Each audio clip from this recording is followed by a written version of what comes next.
40 দিন জামাতের সাথে নামাজ আদায় করা এবং পুরস্কার হিসাবে পাওয়া গেল সাইকেল। এই শিক্ষার্থীরা আনন্দ করছে তাদের এই সাইকেল প্রাপ্তির বিষয়টি শুধু নয়, ইসলামের দৃষ্টিতে 40 দিন জামাতের সাথে নামাজ পড়ে এরা শিখেছে দিনের পথ। আজ দুপুরে মানিকগঞ্জ সদর উপজেলার বারাহিরচর বাজারের পাশের বিকেজি উচ্চ বিদ্যালয়ের মাঠ প্রাঙ্গণে একটি অলাভজনক অরাজনৈতিক শিক্ষা ও অসহায় মানুষের সেবামূলক প্রতিষ্ঠান সাইফুদ্দিন অ্যান্ড মির্জান ফাউন্ডেশন এর আয়োজন করেন। এতে ষষ্ঠ শ্রেণী থেকে দশম শ্রেণীর ছাত্রদের 40 দিন ফজরের নামাজ জামাতে আদায় এবং লিখিত ও ভাইবা পরীক্ষা প্রকল্পের সফল সমাপ্তি উপলক্ষে বাইসাইকেল সহ অন্যান্য পুরস্কার বিতরণী অনুষ্ঠান অনুষ্ঠিত হয়। অনুষ্ঠানে আলোচনায় অংশ নেয় বরেন্দ্র ওলামায়ে কেরাম ফাউন্ডেশনের কর্মীসহ স্থানীয় বিভিন্ন শ্রেণী পেশার মানুষ। এমন মহৎ কাজে অংশগ্রহণ করতে পেরে ও সাইকেল সহ নগদ অর্থ পুরস্কার হিসাবে পেয়ে খুশি 40 দিন ফজরের নামাজ জামাতে আদায় করা শিক্ষার্থীরা।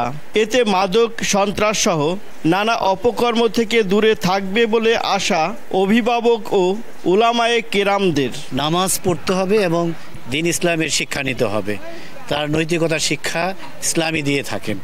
আমি মনে করি যে আমার সন্তান না, প্রত্যেকটি সন্তানই এই ধরনের কাজের সাথে অংশগ্রহণ করা উচিত। প্রত্যেকটি গ্রামে ওয়ার্ডে যদি আমাদের এইরকম ইসলামিক আয়োজন করা হয়, শিক্ষার্থীদেরকে নামাজের দিকে উদ্বুদ্ধ করা হয়, তাহলে আমাদের একদিকে সমাজের অবক্ষয় দূর হবে, শিক্ষার্থীরা নৈতিক অবস্থা হবে এবং ইসলামিক দিকে তাদের ডেভেলপ হবে এবং দেশ ও জাতির উন্নয়ন হবে। আমরা দীর্ঘ 40 দিন জামায়াতের সাথে ফজরের নামাজ আদায় করেছি, সে কারণে এই পুরস্কার স্বরূপ সাইকেল পুরস্কার পেয়েছি। আমরা সাইকেল পেয়েছি, আমরা 5 ওয়াক্ত ফজরের নামাজ জামাতের সাথে আদায় করেছি 40 দিন। এর জন্য নামাজ পড়ার একটা উদ্দেশ্য যে আমরা সকলে মাদকাসক্তি থেকে বিরত থাকব। আমরা এই সাইকেল পেয়ে নিজেকে অনেক ধন্য মনে করছি। প্রত্যেকটা মানুষেরই উচিত যে আল্লাহর পথে এগিয়ে আসা এবং 5 ওয়াক্ত নামাজ পড়া। এমন ভালো কাজের সাথে 40 দিন জড়িত থাকা শিক্ষার্থীদের বাইসাইকেল সহ অন্যান্য পুরস্কার দিতে পেরে আনন্দিত ফাউন্ডেশনের চেয়ারম্যানের।